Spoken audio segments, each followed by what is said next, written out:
Dear friends, welcome back. Today we are diving into one of the most important concepts in marketing and business strategy, which is the product life cycle, or in short, we call it PLC. Whether you are a student, a business owner, or just curious about how products survive and thrive in the market, this session will give you a complete understanding of the different stages a product goes through. So stick with me till the end because we will also explore a real world case study of Nokia and some key takeaways you can apply to your own business or career. So let's begin. What is product life cycle? The product life cycle or PLC is essentially the journey of a product from its launch to its withdrawal from the market. Think of it as the lifespan of a product. Just like living beings, products are born, they grow, they mature, and eventually they decline. Understanding this cycle helps businesses make smarter decisions, whether it's about marketing, pricing, promotions, or even when to innovate. There are four key stages of product life cycle, which we are going to discuss now. And these are very important and key stages. So please pay attention. Okay, the first one is introduction, the second is growth, the third is maturity, and the last one is decline. Over the next few slides, we will break down each stage, explore the strategies business use, and look at the famous case study that shows what happens when a company fails to adapt. Before we deep dive into each stage of product life cycle, let's see an analogy to better understand the product life cycle, and which is the human life cycle. Okay, the first stage of a product life cycle is introduction, as we discussed.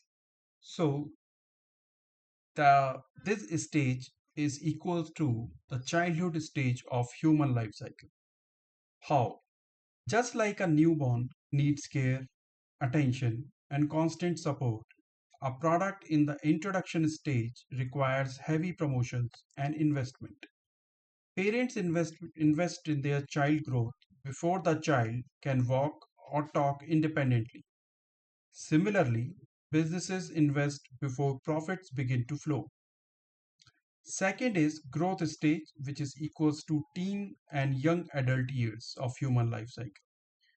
This is when you gain strength, develop skills, and start making a mark in the world for products. Sales increases, popularity spreads, and the brand becomes stronger. Just like young adults building their identity, products build brand loyalty. The third is maturity stage, which is equals to adulthood. At this point, people are settled in their careers and lives. They are stable, but growth is slower than in their youth.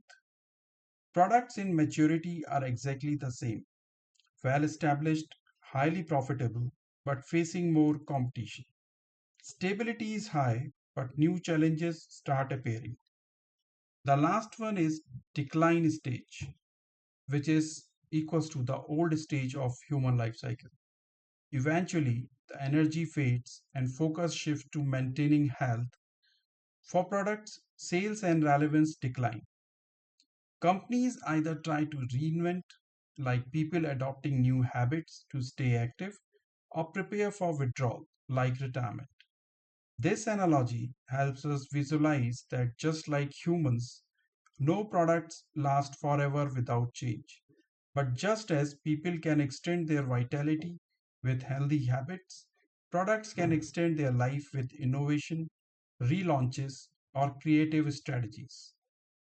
So, as we move into detailed stages, Keep this analogy in mind. It makes the PLC concept much easier to connect with. Now let's see each stage one by one in detail. The first one is introduction stage. This is when a product first enters the market. At this point, awareness is usually low. Customers may not even know that the product exists. So businesses spend heavily on promotions, advertising, and campaigns. Think about when Apple launched the first iPhone. At the time, people weren't used to touch screens or mobile internet in that way. Apple invested heavily in the marketing to educate and excite customers. The key challenge here is cost. Businesses spend a lot but don't see big profits yet. The main goal is to create awareness and attract early adopters. Without strong promotions at this stage, even a great product may never take off. Now comes to the next stage, which is growth stage. Once customers are aware and product starts gaining traction, sales increase rapidly. This is the sweet spot. Profit rise, the brand gets stronger, and competitors often start noticing. The focus during growth is building brand loyalty. Companies double down on marketing, improve distribution, and sometimes even release product variations. For example, look at Tesla in its growth phase. After launching its early cars, it quickly expanded to different models like the Model S, Model 3, and Model X to cater to various customer needs. The goal is to make customers trust the brand so they stick with it, even when new competitors show up. Okay, let's go to the next stage, which is maturity stage. The maturity stage is when the product has been around for a while and is well established in the market. Sales are at their peak, but growth starts to slow down. Here's where competition gets fierce. Multiple players fight for the market share, and businesses often engage in price wars or introduce variations to keep customers interested. Think of soft drinks like Coca Cola or Pepsi. These are mature products. Since nearly everyone knows about them, companies can't really grow the market much more. Instead, they focus on pricing flavors, packaging, and branding campaigns. At this stage, efficiency and innovation are key because standing still means falling behind. Now, the last stage, decline stage.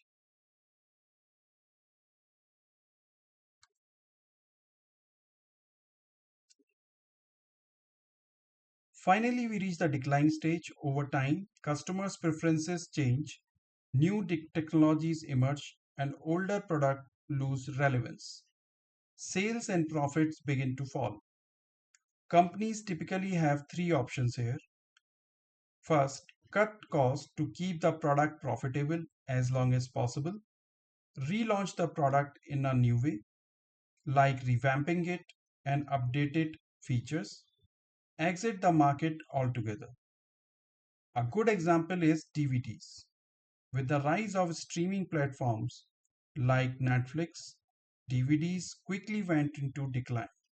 Some companies exited completely, while others tried to relaunch by offering Blu ray with higher quality.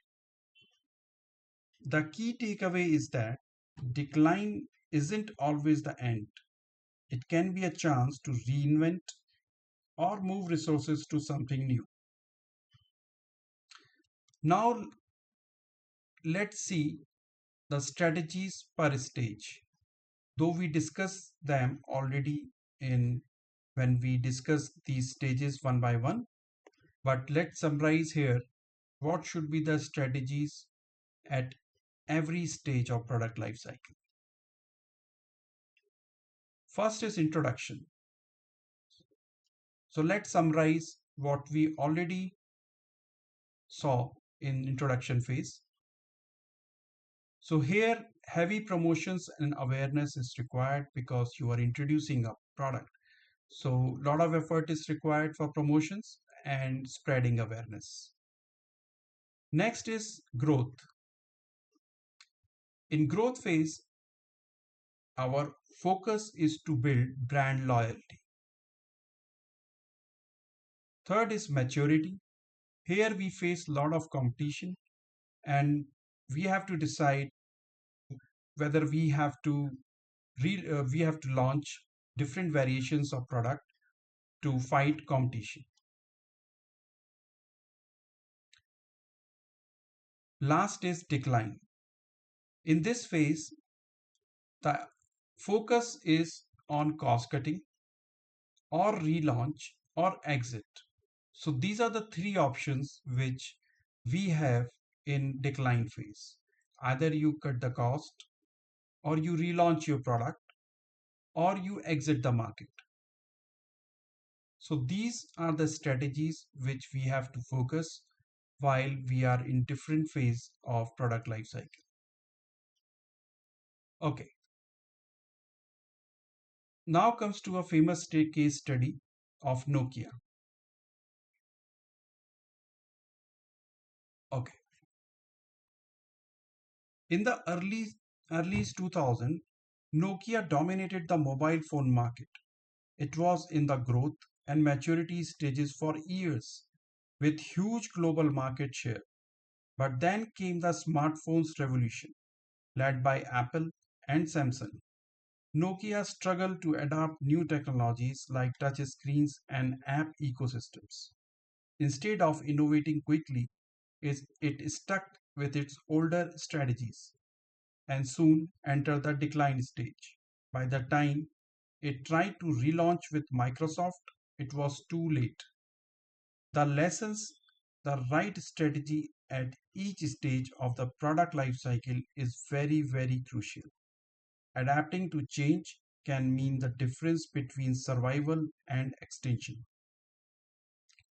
So, this is the famous case study of Nokia from its rise to its decline. Now, let's come to the conclusion.